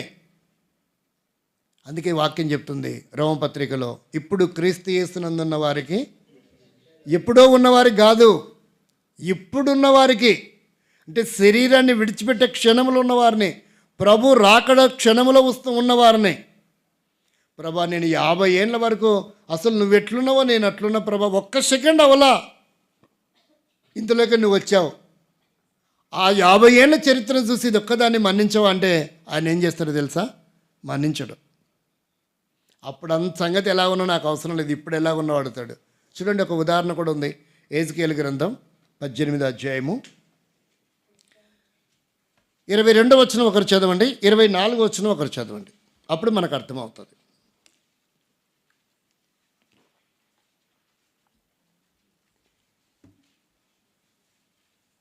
ఎహెజ్కేలు గ్రంథం 18వ అధ్యాయము 22 ఒకరు చదవండి, 24 ఒకరు చదవండి. అతడు చేసిన అపరాధములను ఒకటియు జ్ఞాపకంలోనికి రావు. అంటే యేసుక్రీస్తును అంగీకరించిన మరుక్షణమే అంతకు మునుపు చరిత్రలో ఎన్ని అపరాధాలు చేశాడో, ఎంత అక్రమంగా జీవించాడో ఒక్కటి కూడా కౌంటింగ్లోకి రాదంట. అంటే యేసు రక్తం చేత అతను ఏం చేయబడతాడు? క్రమపరచబడతాడు. ఇప్పుడు 24 చదవండి.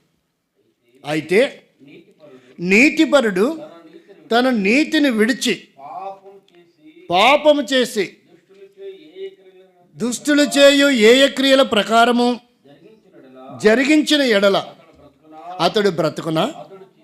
అతడు చేసిన నీతి కార్యములు ఏమాత్రము కూడా జ్ఞాపకంలోనికి రావంట. అదంతా తుడిచివేయబడుతుంది.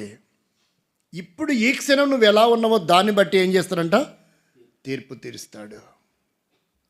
అంటే ఎప్పుడు ఎలా ఉన్నామో మన అనవసరం, మనం అదే చెప్పుకుంటాం. పాత రికార్డులు చెప్పుకుంటుంటారు. ఇక రాజకీయ నాయకులకి ఈ కార్యక్రమం చేసింది మా ప్రభుత్వమే, ఈ పథకాలు ఇచ్చింది మా ప్రభుత్వం. పెండకొడు పథకాలు ఎవడేమన్నాడు? అవి కాదండి ముఖ్యము. ప్రజలకి నిత్య అవసరాలు ఏంటి? కొంతమంది కొన్ని పరిస్థితులు సోమరితనం కూడా మారిపోతున్నారు. ఈరోజు నేను ఒక అతనితో వాదన చేస్తూ వచ్చాను. ఆయన అన్నాడు, సార్ నువ్వు బీజేపీ కార్యకర్తవా లేదంటే టీడీపీ కార్యకర్తవా అని అడిగాడు. ఏమైందండి అంటే, విచిత్రంగా మాట్లాడుతున్నారు ఏంటి అన్నాడు. ఒక్కసారి నీ పార్టీ తత్వాన్ని పక్కన పెడితే నా హృదయంతరంగంలోనికి ఆ వేదన, ఆ విషయాన్ని నువ్వు గమనిస్తే నీకు అర్థమవుతుంది అన్న. ఏంటి సార్ అంత లోతుగా చెప్పారేంటి అన్నాడు. అవునండి, మహిళలకి ఎన్ని పథకాలు ఉన్నాయి నేడు ఈ సంవత్సరంలో, ఈ ప్రభుత్వంలో చాలా ఉన్నాయి. సంతోషం, మంచిది. చివరికి 45 సంవత్సరాల పథకం కూడా ఉంది. ఇప్పుడు ఆలోచించండి, మరి ఇప్పుడు మహిళా ఓట్ బ్యాంక్ మాత్రమే అవసరమా ఈ పార్టీకి? పురుషుల ఓట్ బ్యాంకింగ్ అవసరం లేదా? ఓట్ బ్యాంక్ మీకు అవసరం లేదా? అదేంటి అలా అన్నారు? అవును, అంతకంటే దరిద్రత అనుభవిస్తున్న పురుషులు ఎంతోమంది ఉన్నారు. ఎన్ని పథకాలు. మహిళ కనుక వీడు ఇలా అన్నాడండి అంటే ఇమ్మీడియట్గా కేసు నమోదవుతుంది. ఇప్పుడు దిశ కేసు కూడా వచ్చింది. ఆలోచించండి. కానీ ఈరోజు పురుషులు అబ్యూస్కు గురవుతున్నారు, హింసింపబడుతూ ఉన్నారు, దూషింపబడుతూ ఉన్నారు, హేళన చేయబడుతూ ఉన్నారు.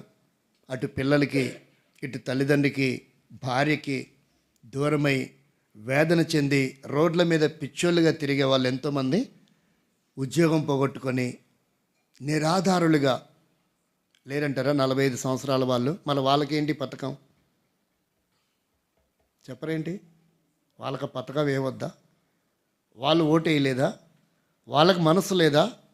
వాళ్ళు మనిషి కాదా? మరి ఎందుకు చేయొచ్చు అంటే ఇక్కడ ప్రాబ్లం ఏమైంది? అర్హత ఉన్న వాళ్ళందరికీ, పురుషులైనా స్త్రీలు అయితే ఏముంది, ఎవరికైనా చేయొచ్చు. చేసేదాన్ని సగం సగం చేయి, వారు కూడా లబ్ధి పొందిన వాళ్ళు అవుతారు. ఇప్పుడు కొంతమంది కరోనా కారణం చేత భార్యలు కోల్పోయిన వారు ఉన్నారు, పెళ్ళిళ్ళు కోల్పోయిన వారు ఉన్నారు, శరీరంలో అవయవాలు కోల్పోయిన వారు ఉన్నారు. యాక్సిడెంట్ అయ్యో, ఇక రకరకాల ప్రాబ్లం చేత, షుగర్ వచ్చో, కాలో చేయో పోగొట్టుకునో పని చేయలేరు. ఇప్పుడు వారికి మరి లబ్ధిదారులు కాదా? 45 సంవత్సరాలు లేవా? ఇప్పుడు చెప్పండి అంటే, సార్ కరెక్ట్ సార్, చాలా లోతుగా ఆలోచించారు మీరు, ఈ విషయంలో మీరు నన్ను క్షమించండి, మా ప్రభుత్వాన్ని కూడా అవసరం లేదండి, వారికే గుర్తు చేస్తున్నా.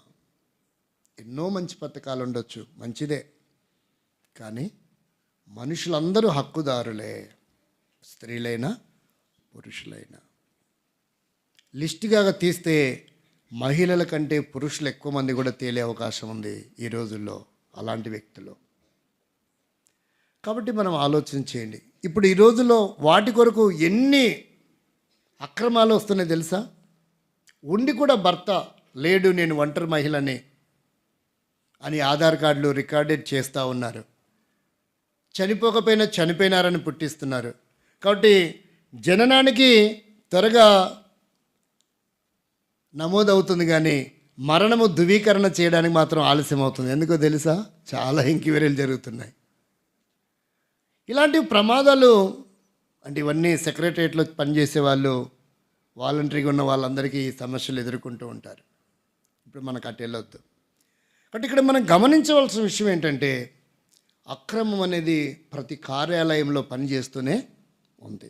దాన్ని నిర్మూలించడం కోసం పెట్టిందే ఇప్పుడు చెప్పండి ఏంటిది? అది వాలంటీర్స్.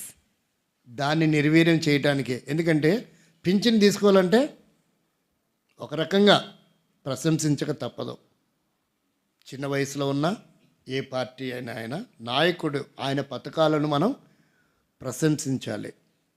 ఆర్థిక పరిస్థితులు చాలా దారుణం కూడా ఉన్నాయి. ఇప్పుడు లోటు బడ్జెట్లో కూడా ఉంది. అయినా తను అనుకున్నవి మాత్రం ఎలాగో ఏదో విధంగా చేస్తున్నాడు. అయితే ఉద్యోగస్తులు కొంత ఇబ్బంది పడుతున్నట్టున్నారు. వాళ్ళకి రావాల్సినవి కరెక్ట్గా అందడం లేదు. 7 నెలలు 8 నెలలు కూడా రావాల్సిన పరిస్థితులు వాళ్ళకు ఉన్నాయి. కాబట్టి ఇక్కడ మనం గమనించవలసిన విషయం ఆలోచిస్తే, అక్రమాన్ని అవినీతి నిరోధక సంస్థ కూడా ఉంది. అయినా కూడా అక్కడ కూడా అవినీతి జరుగుతూనే ఉంటుంది. కాబట్టి ఇక్కడ మనం గమనించవలసిన విషయం ఏంటంటే, దేవుడు ఆలోచించినటువంటి దానిలోనే అక్రమం ఇంకా ఏం చేస్తుంది? పని చేస్తూనే వస్తుంది. అంటే మనుషుల మనసుని ఈ లోకంలో ఉన్నటువంటి అధికారి ఏం చేస్తున్నాడు? చెరుపుతూ ఉన్నాడు.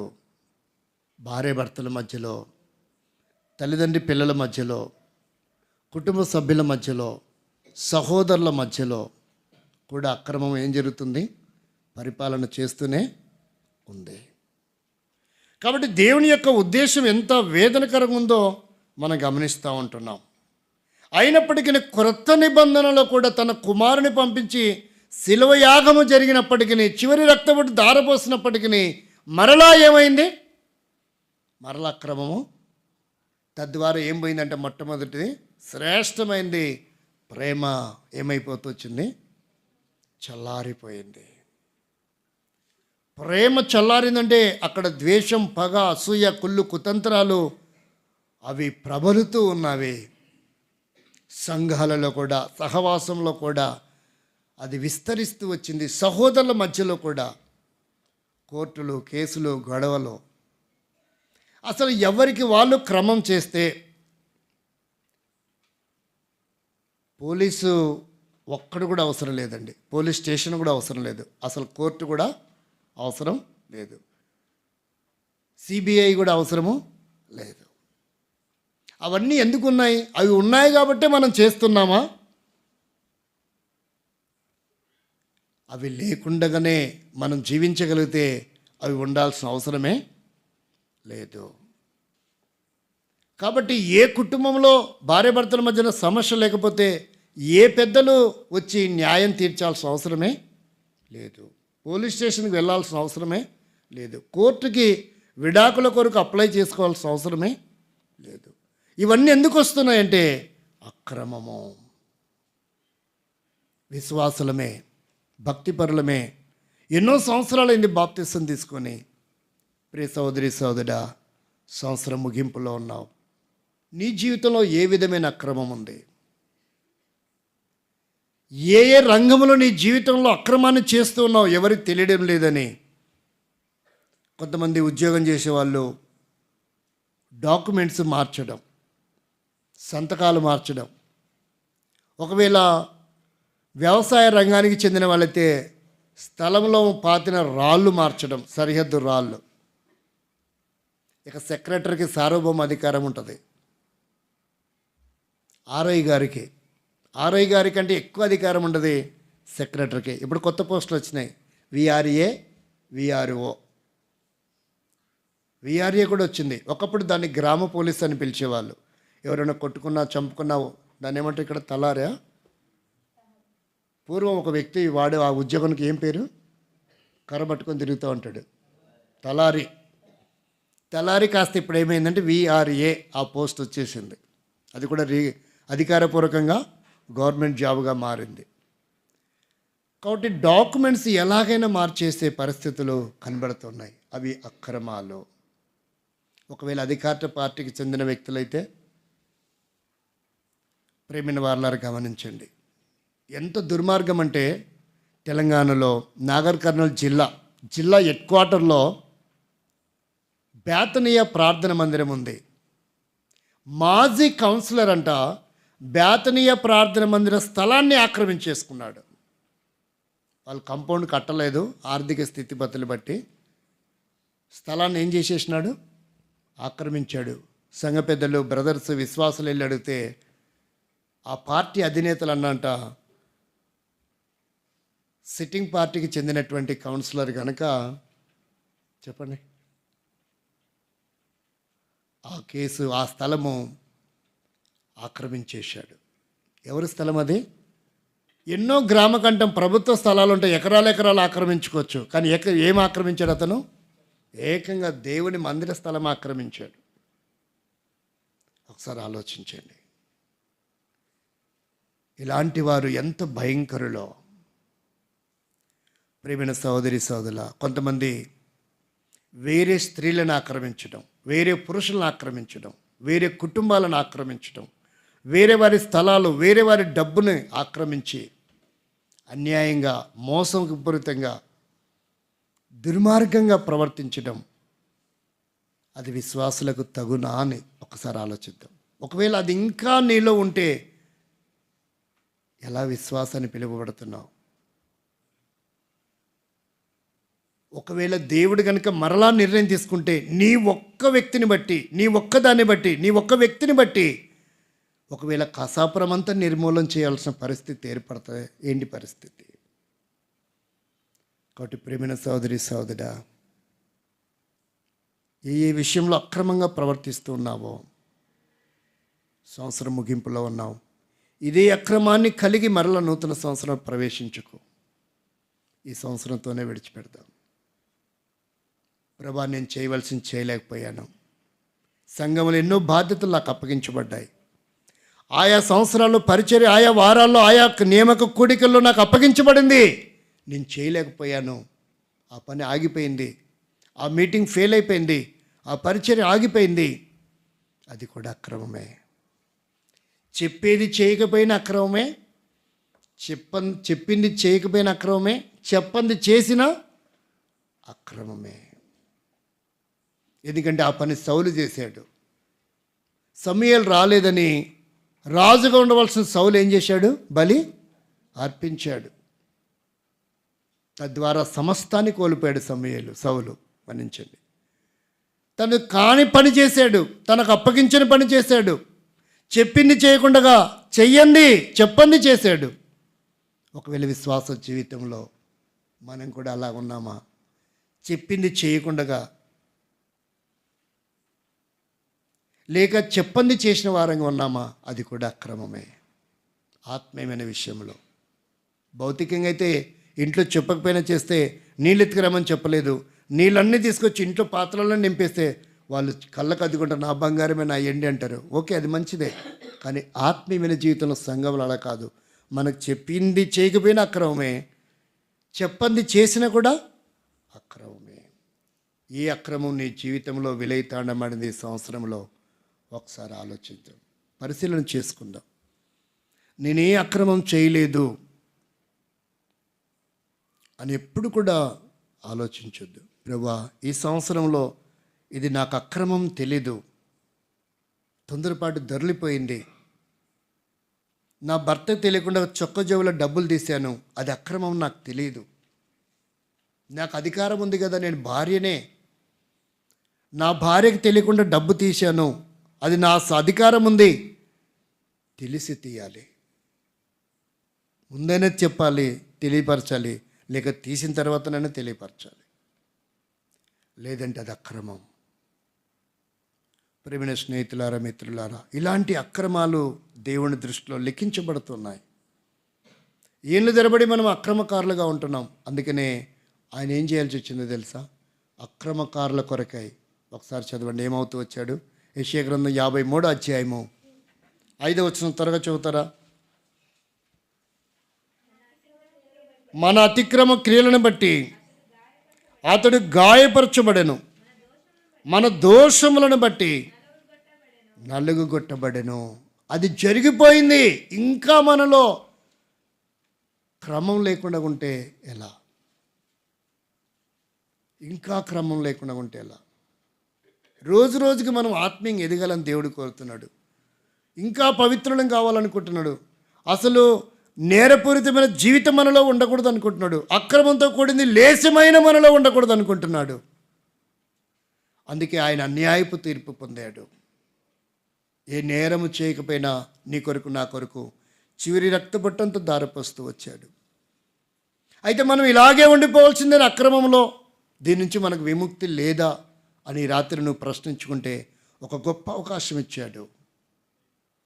ఒకటి, నీ నోటికి నీ మనసుకు సంబంధించినటువంటిది అవకాశం ఇచ్చాడు.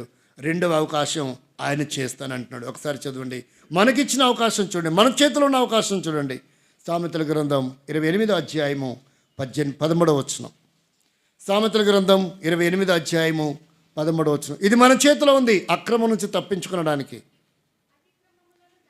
అతిక్రమములను దాచిపెట్టేవాడు వర్ధిల్లరు. ఒప్పుకొని విడిచిపెడితే ఖచ్చితంగా మనం కనికరం పొందుతాం. అంటే ఇది మన చేతిలో ఉన్నటువంటి విషయం. ఇంకా ఎంతగా అక్రమాలు ఉన్నప్పటికీ, ఎన్నిసార్లు భార్యను దూషించామో, ఎన్నిసార్లు భర్తను హేళన చేసామో, తృణీకరించామో, అవహేళన చేసామో, నీచంగా చెడ్డగా ఆలోచించామో, దుర్భాషలు ఆడామేమో, ప్రేమ చూపవలసిన భార్య, ప్రేమ చూపవలసిన భర్త, పిల్లల విషయంలో ఏనాడైనా పిల్లల్ని తీసుకొని చక్కగా సమయం ఉంటే రెడీ చేసి స్కూల్కి తీసుకెళ్ళి దింపామా? విజయవాడలో ఒక అబ్బాయి నాకు ఫోన్ చేస్తే మాట్లాడేవాడి భాష నాకు అర్థం కాల. వాళ్ళ అమ్మని తీసుకొని ఇంటికి వచ్చాడు. అంకుల్తో నేను ప్రార్థన చేసుకోవాలని తీసుకెళ్ళు అని. అది ఆ రోజు వాడి పుట్టినరోజు అంట. ఓహో, పుట్టినరోజు కాబట్టి తీసుకొని వెళ్ళి ప్రార్థన చేయించుకోవాలనుకున్నాడేమో. వాడికి 8వ సంవత్సరం. వాడి ఇంటికి వచ్చాడు. వచ్చి, అంకుల్ నా కోసం ప్రార్థన చేయి అన్నాడు. దేనికి అంటే, నాకు ఒక ఒరిజినల్ డాడీ కావాలా అంటే, ఇప్పుడున్న డాడీ ఎవరైనా వాడి దృష్టిలో నకిలీ డాడీ. ఆడి ఫీలింగ్ అది, నాకు ఒరిజినల్ డాడీ కావాలా. ఏ విషయంలో ఒరిజినల్ అని నాకు షాక్ అయ్యే కొద్దిసేపు. ఏంటంటే, లేదు అందరు డాడీలు వాళ్ళ పిల్లల్ని స్కూల్ తీసుకెళ్తున్నారు బైక్ మీదనో, స్కూటర్లోనో, ఆటోలోనో. లేదంటే కొంతమంది డాడీలు నడుచుకుంటూ వచ్చి బ్యాగ్ తీసుకొని క్యారీ పట్టుకొని వస్తూ తింపి సాయంకాలం తీసుకొని వెళ్తున్నారు. మా డాడీ ఈ సంవత్సరంలో ఒక్కసారి కూడా రాలేదు, అందుకనే నాకు ఒరిజినల్ డాడీ లేడేమో అని అనిపించింది. చిన్న 8 సంవత్సరాల పిల్లవాడి వయసుకి ఎంత లోతైనటువంటి ప్రశ్న మిగిలిపోయిందో ఆలోచించండి. అంటే రోజు వాళ్ళ మమ్మీ తీసుకెళ్తుంది, వాడికిగా వాడు వెళ్ళడం లేదు. కానీ వాడి ఫీలింగ్ ఏంటంటే, మాకు ఒరిజినల్ డాడీ ఉండంటే స్కూల్కి తీసుకెళ్ళేవాడు కదా. ఒకవేళ మనం తీసుకెళ్ళడం లేదంటే అది కూడా అక్రమమే. పిల్లలతో మనం గడపకపోవడం లేదు సరైన పద్ధతిలో. భార్యతో, కుటుంబంతో, తల్లిదండ్రితో, అవన్నీ కూడా ఏమవుతున్నాయి? అక్రమాలే. దేవుని సన్నిధికి రావాల్సిన సమయం రాకపోవడం కూడా అక్రమమే. అవకాశం ఉండి ఖాళీగా ఉండి కూడా ఏ పని లేకుండా ఉండి ఆగిపోవటం కూడా అక్రమమే. కారణం ఉండి ఆగిపోతే అది వేరే విషయం, దేవుడు దాన్ని అంగీకరిస్తాడు. ఏ విధమైన అక్రమానికి ఈ సంవత్సరంలో నువ్వు గురవుతూ వచ్చావో ప్రియమైన సోదరి సోదరుడా, ఇప్పుడు దేవుడు అంటున్నాడు, ఒక అద్భుతమైనటువంటి బోనస్ కల్పిస్తున్నాడు. చూడండి, హెబ్రీ పత్రిక 10వ అధ్యాయము, హెబ్రీ పత్రిక 10వ అధ్యాయము 17వ వచనం అనుకుంటా, ఒకసారి చదవండి.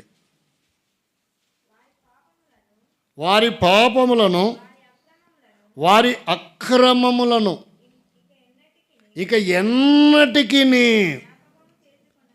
దేవుడిస్తున్నటువంటి అద్భుతమైన అవకాశం. ప్రేమైన సోదరి సోదరా, ఈ వాగ్దానాన్ని చేతి పట్టుకుంటావా? ఈ వాగ్దానాన్ని జీవితకాలం అంతా సార్థకం చేసుకుంటావా? ప్రభువా, ఇంతగా అక్రమకారుడైనప్పటికీ నా పట్ల మరొక గొప్ప తరుణం కల్పించావా? ఇక మీదట నేను జాగ్రత్త పడతా.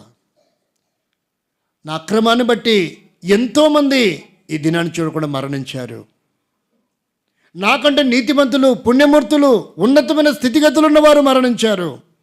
ఎన్నో వ్యాధులు వచ్చాయి, కరువు కాటకాలు వచ్చాయి, ఇబ్బందులు వచ్చాయి, మరణాపాయములు వచ్చినాయి, వ్యాధులు వెంటాడాయి, మరణపు యొక్క పడకను కూడా ఎక్కాను, చివరి దినాల వరకు వెళ్ళాను, తిరిగి వచ్చాను. ప్రభువా, ఒకవేళ నువ్వు నన్ను చంపేస్తే నా పరిస్థితి ఏంటి? శరీరధారిగా ఉంచావు, ఒక తరుణం ఇచ్చావు ప్రభా, ప్రాణప్రాప్తిని ఉంచావు. ఈ దినం రాలేకూడకుండా వెళ్ళిపోవాలనుకున్నాను, ఆగిపోవాలనుకున్నాను, అయినా సరే రాగలిగి నడిపించావు ప్రభా. ఈ మాటలు వినడానికేమో, ఈ అక్రమం నుంచి నేను విమోచనింపబడ్డానికేమో ఎంత గొప్ప ధన్యుడవయ్యా. నాకు కూడా ఒక మంచి తరుణం ఇచ్చావు. ఇక నా జీవితంలో అక్రమానికి స్థలం లేకుండా క్రమాన్ని, నీ చిత్తాన్ని జరిగించడానికి జీవిస్తానని ఒక మంచి తీర్మానం చేసుకుందాం. మోకరించండి, ప్రార్థన చేస్తాం. ఖచ్చితంగా నీ జీవితంలో ఏ విషయంలో అక్రమం చేసావో దాన్ని మాత్రమే ప్రభు దగ్గర ఒప్పుకుందాం.